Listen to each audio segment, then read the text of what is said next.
Educational resources. Facing difficulties in English language teaching. When talking about English language teaching in the digital era, there are social demands and requirements that have changed. Teaching methods have also changed, as well as teaching environments, resources, students, and teachers. Let's briefly review some of them. Students are currently growing with technology, and most of them are comfortable with it, driving to a self-directed learner orientation. Most teachers have been able to put technology in service to their teaching practices and have incorporated many ways to provide feedback, class interaction, and assessment. Learning environments can now occur not only at school, but also at home, on a mobile device, and can engage students into learning communities, collaborative environments, and visual learning.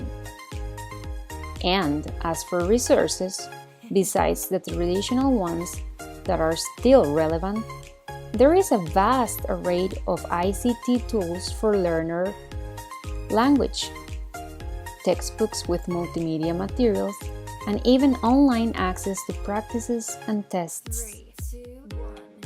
Yet, living in a digital era where everything seems to be accessible can also be troublesome. There are still difficulties that might put considerable demand on ELT scenarios. Contextual or cultural factors. Nowadays, ELT classrooms have students from culturally diverse backgrounds. Therefore, it is important to promote sensitivity towards different cultures and values. There are still lack of resources. They are not available for every population. Find a way to adapt or design materials, but pay attention to pedagogical aims and visual elements. If you use ICT, consider students' accessibility and affordability. Attitudes to technology that sometimes comes from the lack of confidence and training.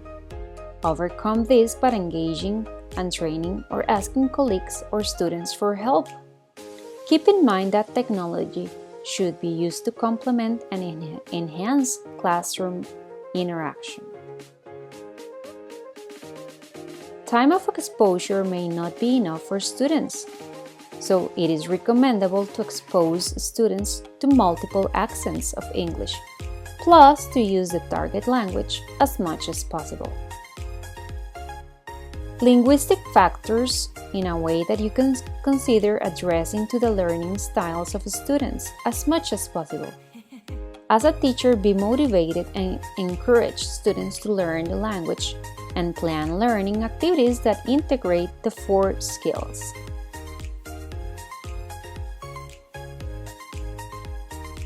Needs analysis, or also called needs assessment, refers to a systematic research of needs for the design of a language course, or to measure consistent needs for material design, and the optimization of language teaching and learning.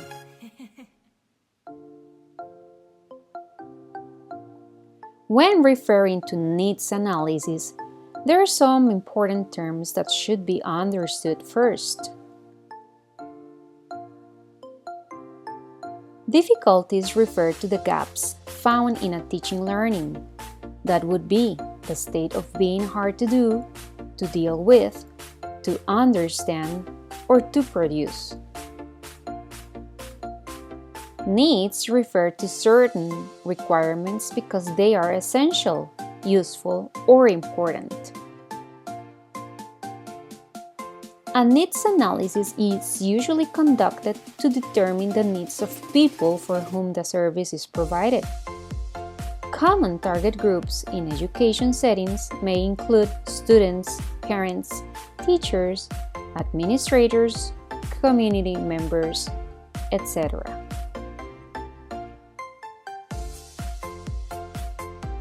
It is important to remark that needs analysis focuses on the ends or outcomes to be obtained rather than the means or processes. It sets priorities and determines criteria for solutions so that the teacher researchers and teacher designers can make feasible decisions.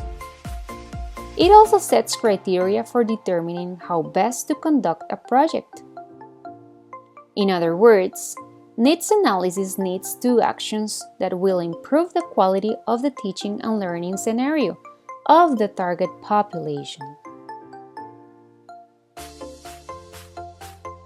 Needs can be collected and analyzed by means of action research, quantitative or qualitative, and even inductive or deductive research methods, and with the use of specific data collection such as instruments or techniques. The most popular ones are questionnaires and interviews, which can also be supplemented with others like statistical analysis on results or scores, tests, participant observation. Needs analysis can also be collected by using the teacher's experiential background. For example, recurring experiences, teacher's logs or diaries, scores obtained by students, among others.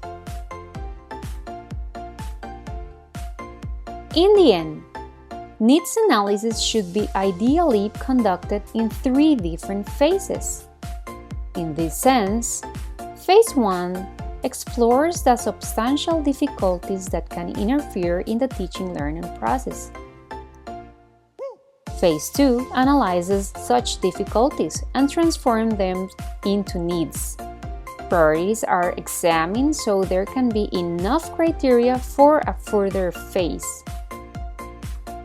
Phase 3 sets criteria to make a final decision on which need is more suitable to be approached by the design of an educational material. It is important not to lose perspective that each phase allows a sequential process to define data and to get to a final decision.